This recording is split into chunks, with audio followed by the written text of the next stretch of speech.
हमने बचपन में कार्टून शो तो देखे ही होंगे और उसमें भी मिकी माउस जैसे मशहूर कार्टून किसने नहीं देखे।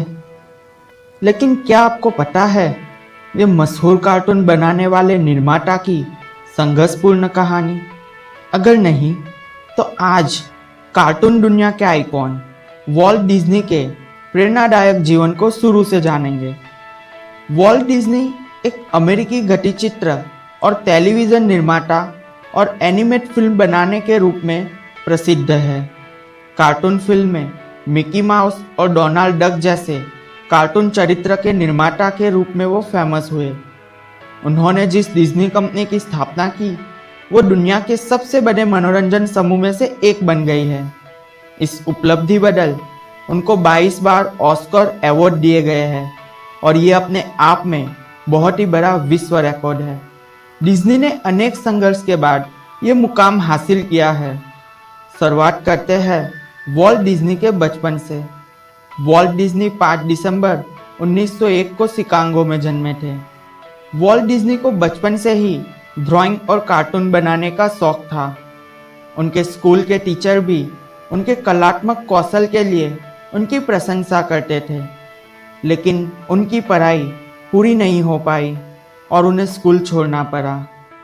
फिर वॉल्ट डिज्नी ने काम करना शुरू किया और उन्होंने कई जॉब किए, जैसे कि newspaper boy, artist, ad agency में काम करना और भी बहुत कुछ। लेकिन उन्होंने अपनी ख्वाहिश पूरी करने के लिए एक अच्छा प्लेटफॉर्म नहीं मिला। एक आर्ट स्टूडियो में जॉब पे लगे, लेकिन वहाँ के एडिटर ने वॉल्ट को यह कहकर अपनी कंपनी से निकाल दिया था कि तुम्हारे अंदर इमेजिनेशन और क्रिएटिविटी की कमी है, तुम्हारे दिमाग में नए आइडियाज़ नहीं आते, तुम इस काम के लायक नहीं हो। जब वॉल्ट डिज्नी को नौकरी से निकाला गया था तब वे सिर्फ 18 साल के थे। यह बात जवान वॉल्ट के दिल में छेद कर गई, क्योंकि वो बचपन से ही ड्राइंग करते आ रहे थे और वो अपने ड्राइंग के लिए कुछ सुन नहीं सकते। अपमान का जवाब देने के लिए वॉल्ट डिज्नी ने उसी साल 1921 में अपने दोस्त के साथ मिलकर एक कंपनी खोली, जहां वे न्यूज़पेपर एडवर्टाइजमेंट के लिए आर्ट और कार्टून का काम किया करते थे। इस बिजनेस में वॉल्ट डिज्नी पूरी तरह असफल रहे, लेकिन वॉल्ट ने हार नहीं मानी। 1922 में उन्होंने अकेले ही दूसरा बिजनेस स्टार्ट किया, जिसमें वॉल्ट डिज्नी लोकल थिएटर के लिए छोटी छोटी एनिमेशन फिल्म बनाते थे। लेकिन पैसों की कमी और नुकसान के कारण 1924 में उन्हें यह बिजनेस भी बंद करना पड़ा। इस बिजनेस को बचाने के लिए वॉल्ट डिज्नी ने दिन रात कड़ी मेहनत की थी। वह देर रात तक अपने पिता के गैरेज में काम किया करते थे। इस समय वॉल्ट डिज्नी को अपने ऊपर शक होने लगा था। उन्हें लगने लगा था कि एनिमेशन और कॉमर्शियल आर्ट मेरे बस की बात नहीं। इसलिए वो अपने भाई के साथ हॉलीवुड चले गए, लेकिन उन्हें वहाँ भी कोई खास काम नहीं मिला। लेकिन उन्होंने देखा कि वहाँ पर कोई खास एनिमेशन स्टूडियो नहीं है, तो उन्होंने फिर हिम्मत जुटाई और अपने भाई के साथ मिलकर डिज्नी ब्रो के नाम से स्टूडियो खोला और यह बिजनेस ठीक ठाक चलने लगा। उन्हें पहली सफलता और प्रसिद्धि ऑसवाल्ड द लकी रैबिट के नाम से मिली। जब वॉल्ट डिज्नी अपने प्रोड्यूसर से मिलने और अपने कंटेंट के बारे में चर्चा करने न्यूयॉर्क पहुंचे, तो उन्हें पता चला कि उनके प्रोड्यूसर ने धोखे से सारे कार्टून कैरेक्टर्स को अपने राइट्स कर लिया है और डिज्नी ब्रोस के सारे आर्टिस्ट को भी खरीद लिया है, जिन्हें एनिमेशन खुद वॉल्ट डिज्नी ने सिखाया था। वॉल्ट डिज्नी को बहुत निराशा और फ्रस्ट्रेशन हुआ। यहाँ तक पहुँचने के लिए वॉल्ट डिज्नी ने 8 साल कड़ी मेहनत की थी। एक समय ऐसा भी था जब वो ऑफिस में ही ज़मीन पर सो जाया करते थे और ट्रेन स्टेशन पर नहाया करते थे। लेकिन वॉल्ट डिज्नी ने बड़े स्टूडियो से लड़ने की जगह अपनी क्रिएटिव एनर्जी को नए प्रोजेक्ट की तरफ मोड़ दिया। एक मीटिंग के बाद वो तुरंत ट्रेन में बैठे और अपने नए प्रोजेक्ट पर काम करना शुरू किया, जिसे बाद में नाम दिया गया मिकी माउस। मिकी माउस को वॉल्ट डिज्नी ने कड़ी मेहनत और लगन से एनिमेट किया और आवाज़ भी खुद ही दी। यह सब उन्होंने अकेले ही किया। क्योंकि कंपनी में कोई और बचा ही नहीं था। जब डिज्नी ने मिकी माउस का आइडियाज़ अपने डिस्ट्रीब्यूटर को बताया तो कोई उनके साथ काम करने के लिए तैयार नहीं हुआ।